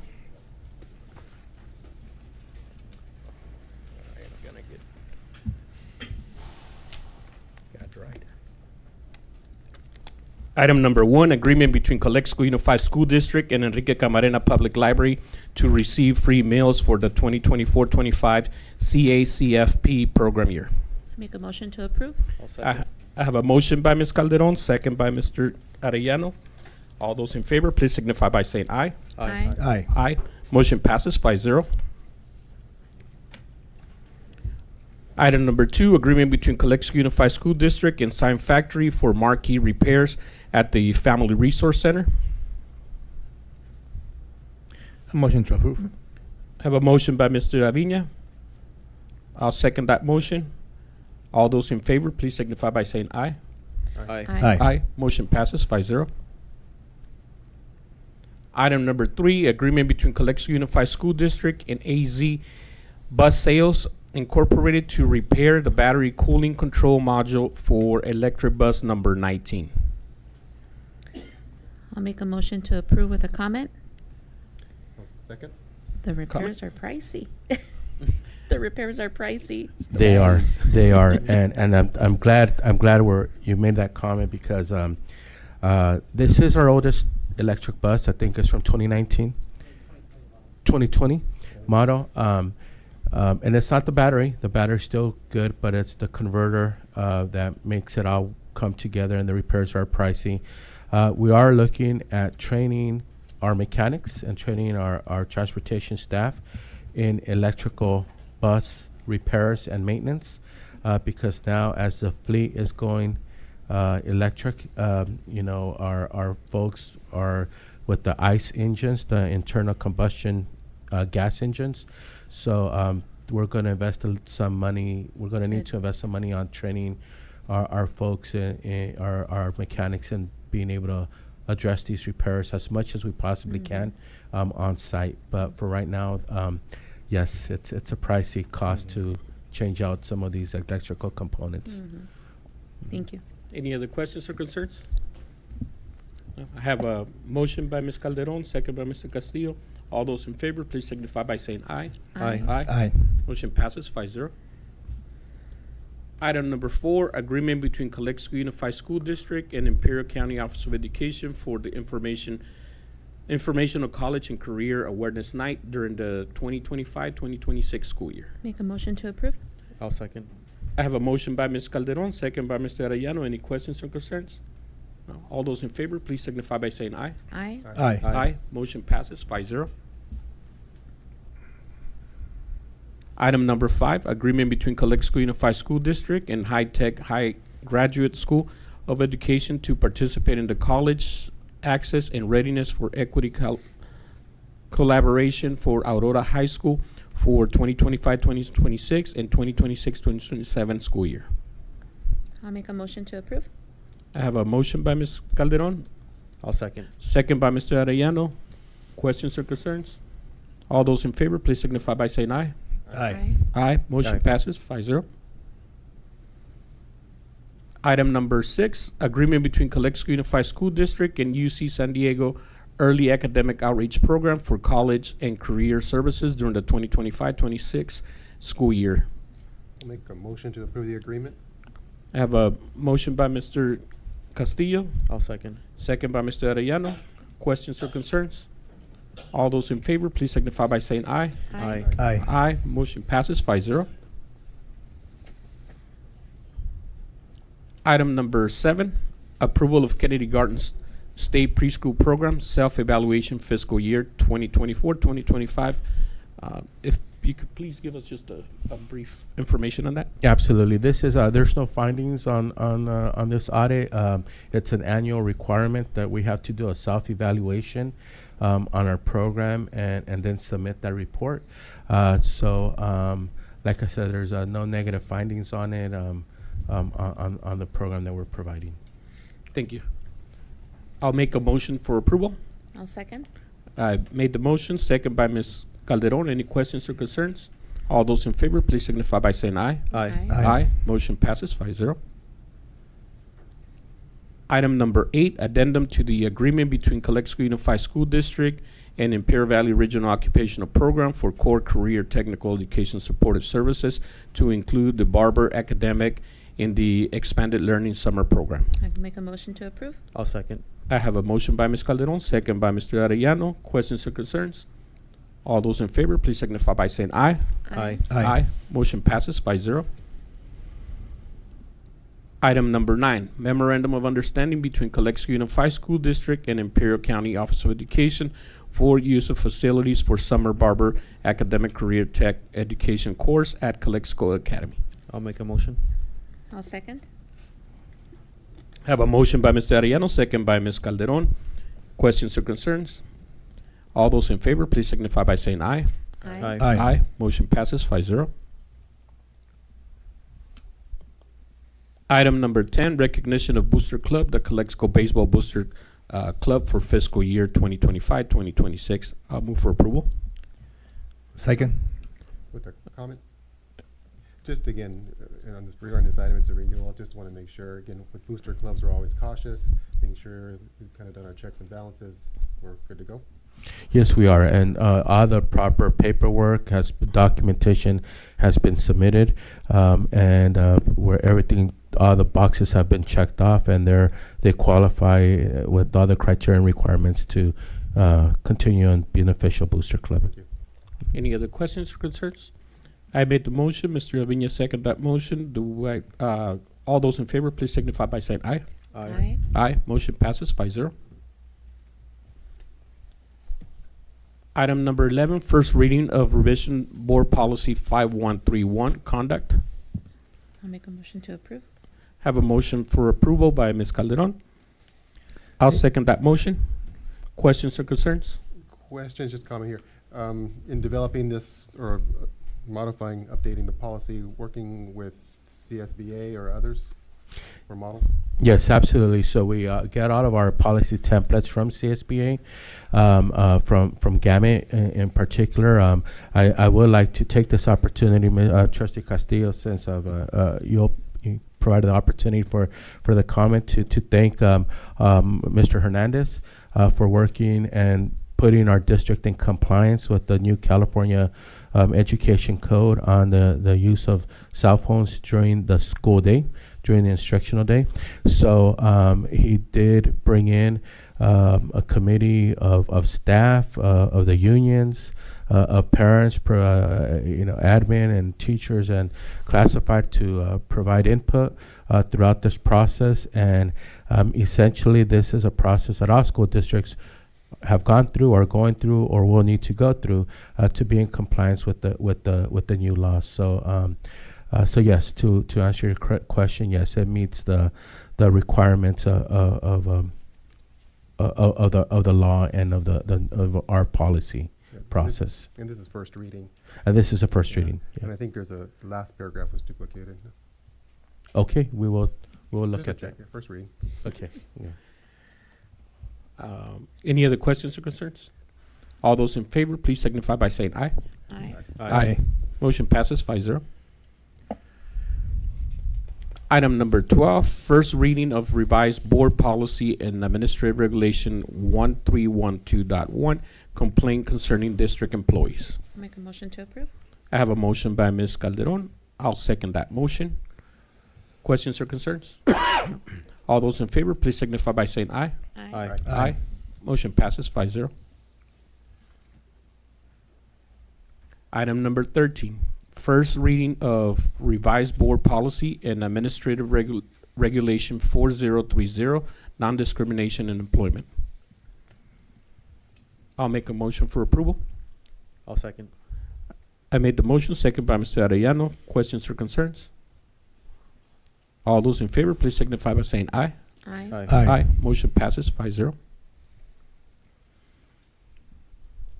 Item number 14, first reading of revised board policy and administrative regulation 4144, 4244, 4344, complaints.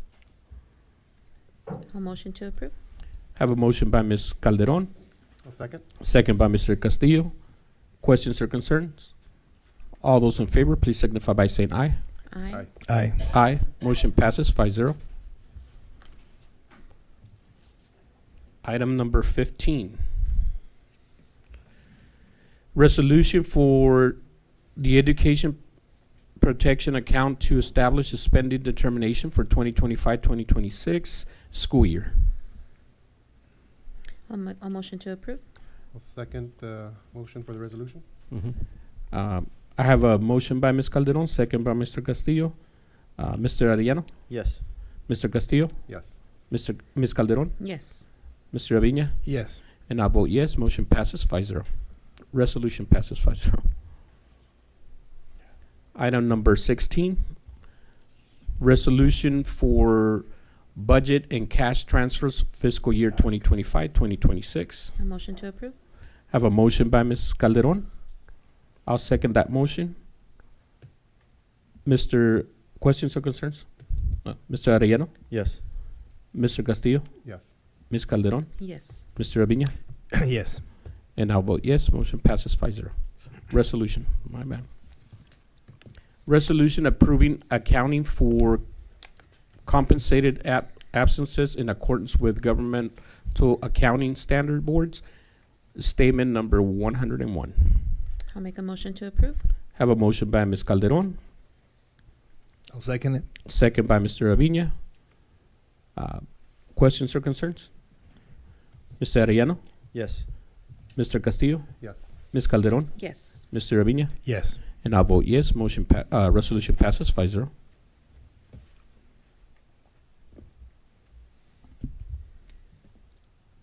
Number 18, resolution regarding disposition of surplus assets, non-assets, technological equipment at Rockwood Elementary School. We'll make a motion to approve. I'll I have second. a motion by Mr. Castillo, second by Mr. Arellano. Mr. Arellano? Yes. Mr. Castillo? Yes. Ms. Calderon? Yes. Mr. Aviña? Yes. And I vote yes. Resolution passes 5-0. Item number 19, resolution regarding disposition of surplus assets, non-assets, pool equipment at Calexico High School. A Make a motion to motion. approve? Have a motion by Ms. Calderon, I'll second. second by Mr. Arellano. Questions or concerns? Mr. Arellano? Yes. Mr. Castillo? Yes. Ms. Calderon? Yes. Mr. Aviña? Yes. And I vote yes. Resolution passes 5-0. Item number 20, resolution regarding disposition of surplus personal property for MacBooks for the senior class 2025. I will have a question and a comment. This is the materials for our students. There was also some materials that some retiring teachers were asking, but there was no, we couldn't approve that portion. If you could please explain. Yes, thank you, President Contreras. So there's a very specific criteria for when a district is able to surplus district property and then to donate or sell that district property. How we're able to do this is it meets the criteria of what the value of these MacBooks are, and only because of that we're able to surplus them. And then the board has prioritized and said these are MacBooks that our students have used, and they qualify. Even that has to meet a certain qualification, a certain criteria, and so they were able to sell them back to the students for, I believe it's $10 a MacBook. At that point, Eddie, yes. At that point, doing that same criteria for adults, it's it's different, and the computers for adults are different too. The timeline, how old they are, the value they hold. It's a different process. We understand that if any teacher wanted to save lesson plans or save some materials that they had in their district issued computers, we're more than happy, and we've offered actually to facilitate copying the image of their district computers of their documents that they hold into an external memory drive, and then that way they could take the memory drive and keep it with them forever. No, not that would include like district adopted property, like curriculums, textbook, online programs, or things like that the district is paying for. That would be things that they've acquired over the years as teachers. They create their own files and worksheets or lesson plans or whatnot. And all the computers get that information wiped out. It's just clean, right? Absolutely. And then all the computers, before we send them out to surplus them, whatever happens after the surplus, they get wiped clean. We don't surplus any computers, like I said, regardless if they're going to be given the opportunity to be sold back to students or they're going to be discarded. They always get all the memory, everything inside of it gets wiped out. And just a comment, I know there's a lot of effort that's put into the program where the seniors can purchase their computer. My son just finished his first year at IVC using the computer that he bought for $10 when he graduated here. So thank you for all the work that goes behind that. Right. It's a blessing for the students, really. Thank you. Yes, one less worry for the parents for it starting is. college. It is in our IT department, Mr. Perez, and we have some of our IT folks here in the back operating all the AV equipment here tonight, but they do a great job meeting the requirements, because it's not only just the logistics of surplusing over 600 computers and then reissuing them back to students, but it's also meeting the legal requirements of that process. A district just cannot on its own arbitrarily decide, hey, we want to get rid of this desk and I'm going to sell it to whoever I want to sell it to, make money out of it. There's a very strict legal process for us to be able to do that, and when we can do it and where we can do it, especially when it comes to students, right? Being a 19-year-old, an 18-year-old, 19-year-old, graduating from high school and going to college, being able to take albeit a used computer, but still a very high functioning computer, it's definitely helps them while they're maybe 2 years, 3 years, 4 years down the road, could buy a new computer at that time. We thought his computer had finally given out, but he went on YouTube and fixed it, and it's running like new. It's still going. 5 years. Good to go. Yes. Thank you. Thank you. I'll make a motion for approval of the resolution. I'll second that. Made the motion, Mr. Aviña seconded. Mr. Arellano? Yes. Mr. Castillo? Yes. Ms. Calderon? Yes. Mr. Aviña? Yes. And I'll vote yes. Resolution passes 5-0. Item number 21, resolution regarding disposition of surplus assets, non-assets, technological equipment at Blank Charles Elementary School. I'll make a motion. I'll second. I have a motion, a second by Ms. Calderon. Mr. Arellano? Yes. Mr. Castillo? Yes. Ms. Calderon? Yes. Mr. Aviña? Yes. And I'll vote yes. Resolution passes 5-0. Will be Jay convening into closed session. Thank you.